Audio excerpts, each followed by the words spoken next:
Napoleon Hill was an author born in 1883. He wrote the #1 selling book of the century on personal wealth called Think and Grow Rich. This book analyzed hundreds of extremely successful men, such as John D. Rockefeller, Henry Ford, Thomas Edison, Charles Schwab, and Alexander Graham Bell, to name a few. He researched why these men were so successful. He wondered why did they have massive wealth and others did not. So he set on a journey to see what principles set them apart and wrote a book about the findings. Although this book may have been written 87 years ago, the principles still ring. True to this very day, there are 13 principles to get through. So let's get on with it. Shall we? Principle 1, desire, having a definite purpose of, along with a burning desire to achieve that purpose, is the first essential step to achieving your goals. Hill explains 6 practical and definite steps to transmute desire into reality. Number 1, be exact with the amount of money you desire. Number 2, what are you willing to provide and or give to receive this desired amount? Number 3, give yourself a limit to the amount of time you have to achieve this desire with an exact date. Number 4, make a plan and immediately put it into action, no matter how unprepared you may feel. Number 5, write numbers 1 to 4 in a clear statement. Number 6, read the statement created out loud to yourself as soon as you wake up and right before you go to bed. You must read this statement as if you are already in possession of all you want in this statement here. States you may as well know right here that you can never have riches in great quantities unless you can work yourself into a white heat of desire for money and actually believe you will possess it. A story is told in this chapter of when Edwin C. Barnes went to New Jersey to go into business with Thomas Edison. The only problem was Edison had no idea who Barnes even was, but Barnes made it clear to himself that being Edison's business partner was not a wish, but a burning, definite desire that will be carried out. Edison gave Barnes a job, but not at the position Barnes was looking for. He wanted to be business partners with Edison, not another cog in Edison's business wheel. Barnes went on to work for Edison for 5 years doing menial tasks. One day, Barnes seized an opportunity to sell one of Edison's inventions. The Edison sales team did not believe this product would sell and rejected the proposal. Barnes, seeing this opportunity, put forth a plan to Edison to sell this product. They went on to sell many with Barnes' sales plan, which accomplished Barnes' goal and desire to be Edison's partner. Barnes had a definite goal and put all of his power into seeing that goal completed with definite purpose and a burning desire. Principle 2, faith is a state of mind. When the vibration of your thoughts and desires are blended with faith, the doors of infinite intelligence are opened. Without faith, your desires will seem impossible to fulfill and cause your subconscious mind to shut down any thought of a better life before you can even start. Hill outlines a self-confidence. Formula 1, know that you have the capability to realize the definite purpose in your life. 2, the thoughts that you allow to dominate your mind will eventually transform into physical reality. 3, the desire you hold in your mind and persistently think about will continually seek to become reality. 4, you have created a statement of your definite goal in life, and you will not give up until you have attained it. 5, by carrying out this desire, you will benefit all whom it affects. You will attract the right people to work with by doing the right things the right way with a positive attitude. Hill states there are millions of people who believe themselves doomed to poverty and failure because of some strange force over which they believe they have no control. They are the creators of their own misfortunes because of this negative belief, which is picked up by the subconscious mind and translated into its physical equivalent. Taking that quote and reversing it reveals how the successful men analyzed in this book think you can truly think and speak things into existence.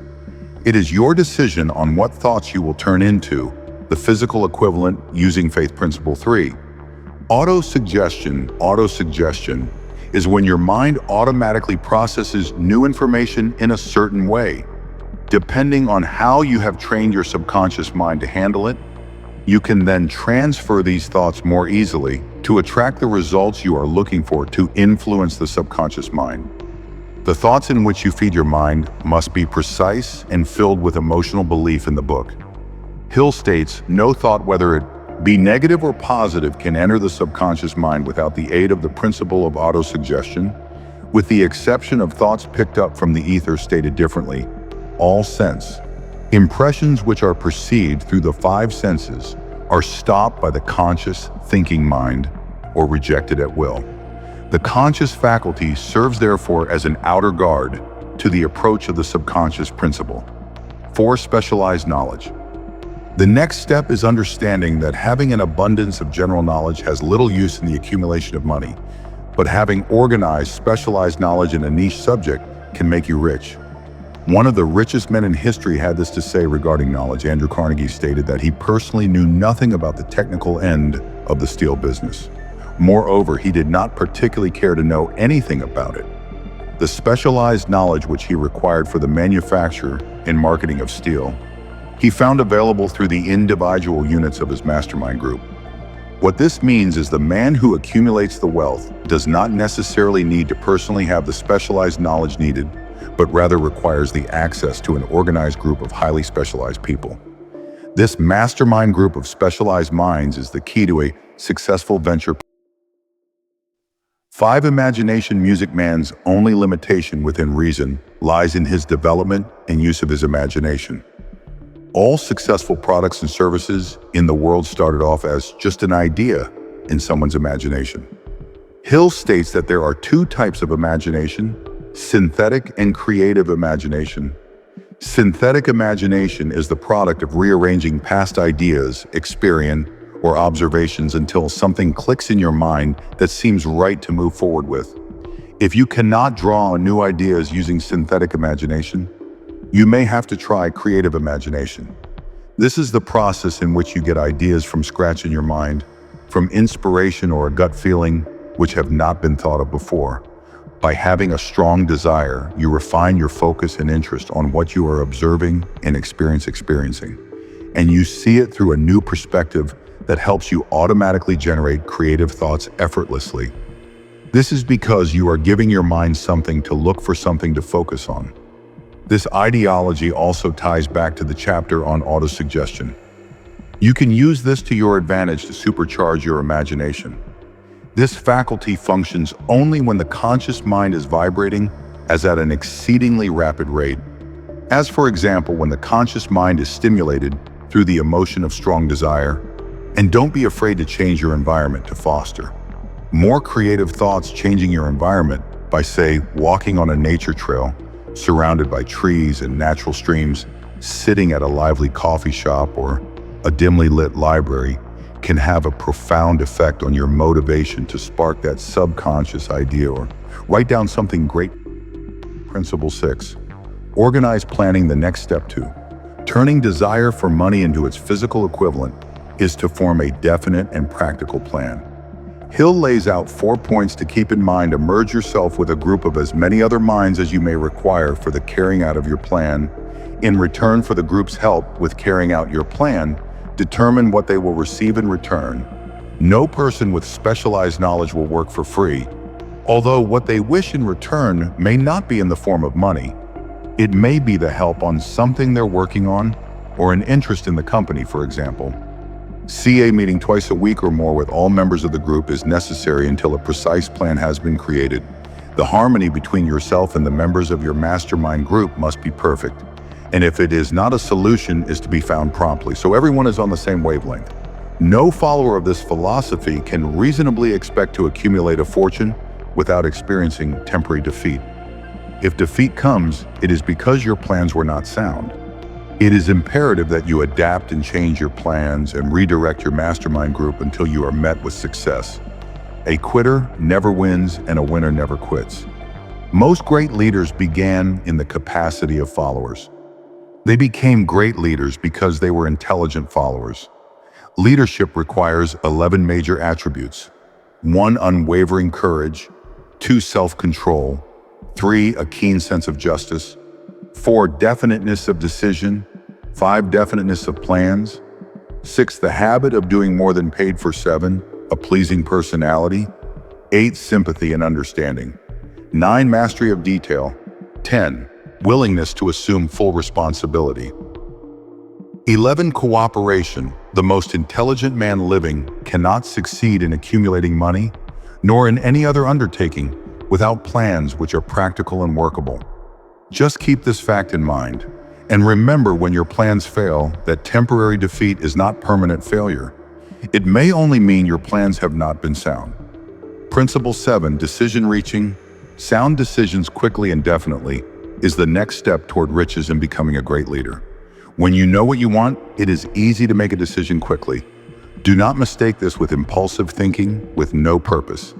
Seek counsel from trusted advisors when needed, but ultimately it is up to you to make a prompt and definite decision when required. Lack of decision is one of the leading causes of failure. Remember, procrastination is the enemy and the opposite of decision analysis of several hundred people who had accumulated fortunes well beyond the $1 million. Mark disclosed the fact that every one of them had the habit of reaching decisions promptly and of changing these decisions slowly. If and when they were changed, everyone has a flock of opinions ready to be wished upon anyone who will accept them. If you are influenced by opinions, when you reach decisions, you will not succeed in any undertaking, much less in that of transmuting your own desire into money. In other words, if your thoughts and decisions are constantly influenced by others' opinions, you will not stay on the track of fulfilling a life of your own desire and purpose. Principle 8. Persistence. The next step toward riches is persistence to be persistent. You have to harness the power of will. Are you willing to do what you need to do to become what you want to become for an uncertain amount of time until you achieve that desire? Persistence can be seen as an insurance against failure, as long as you keep going in the right direction. Despite countless defeats, eventually you will have success when you are persistent.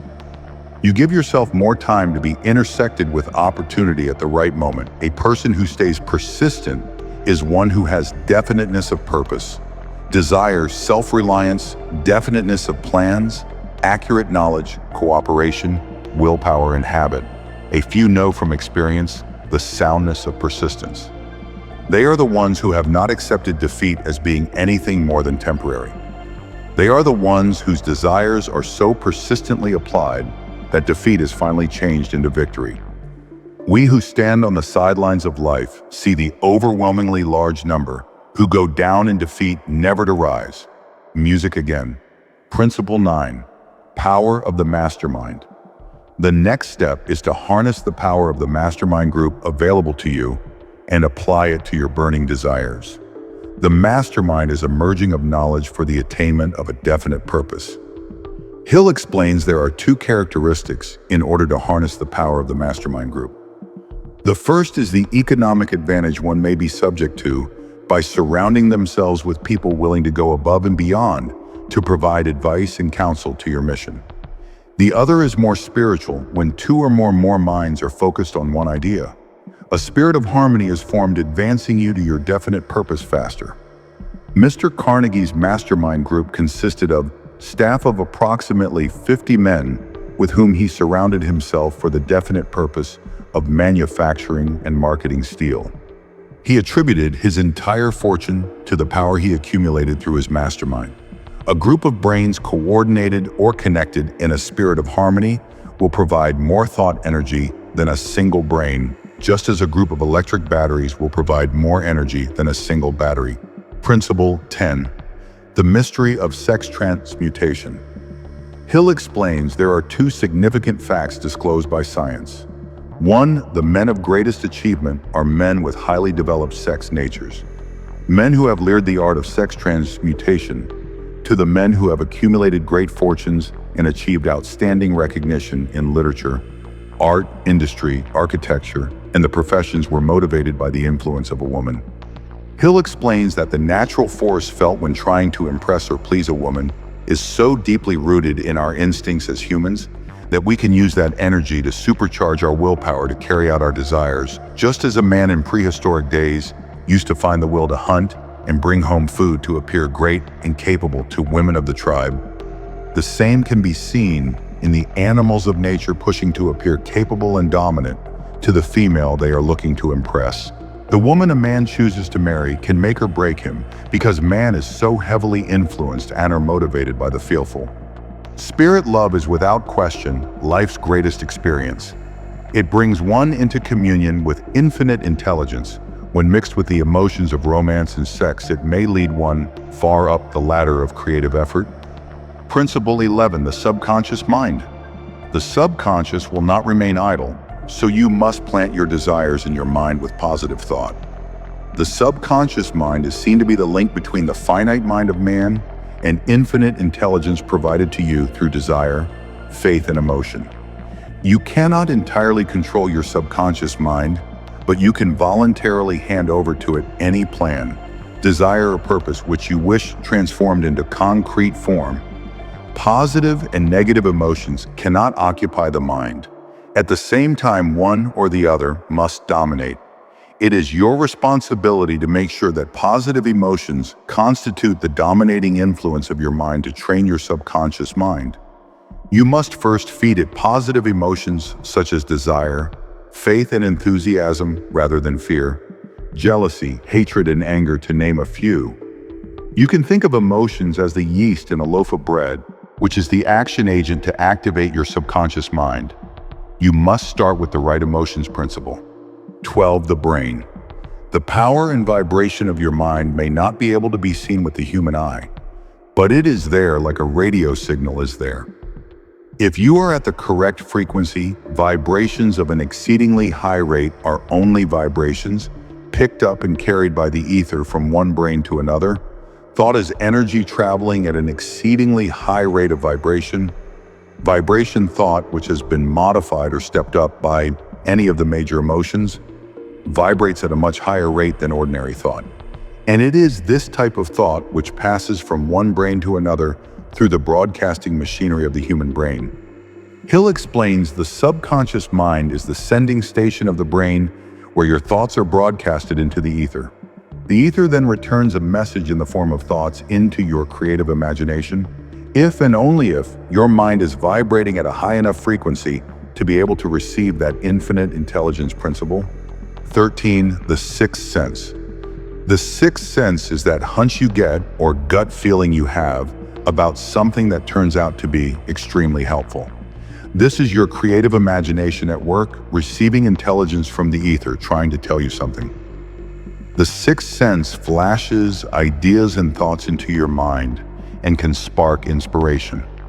The chapter on the sixth sense was included because the book is designed for the purpose of presenting a complete philosophy by which individuals may unerringly guide themselves in attaining whatever they ask of life. The starting point of all achievement is desire. The finishing point is that brand of knowledge which leads to understanding of self, understanding of others, understanding of the laws of nature, recognition, and understanding of happiness. This is quite a lot of information to grasp all at once, but that's why you should read books over and over until you get the marrow out of it. I look forward to exploring some more lost wisdom in the future together. Hope you enjoyed this summary, and goodbye for now.